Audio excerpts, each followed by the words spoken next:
Bart, you found some interesting data when you looked at the counties where people who participated in the insurrection that felt sort of compelled or motivated by Trump's remarks, um, and that there was sort of a pattern that you discovered. Explain the pattern that you found, and what do you believe that tells us about how his message resonates?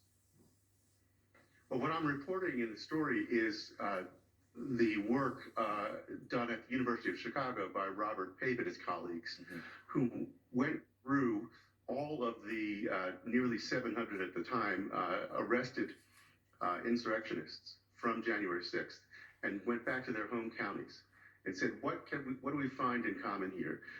They're not primarily heavy Trump voting counties. They're not primarily counties where their economies are in trouble.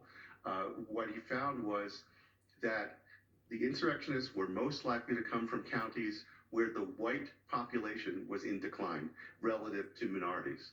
And so if the proportion of non-Hispanic whites had fallen by at least 1% in the previous recent years, then that county was much, much more likely to send an insurrectionist. And what it suggests, and what polling bears up, is that a lot of Trump supporters are believers in a theory called the Great Replacement, which is the idea that the rights and privileges and position of white people is under assault from black and brown people who are trying to replace them in American society. Fiona Hill, you testified in the first impeachment against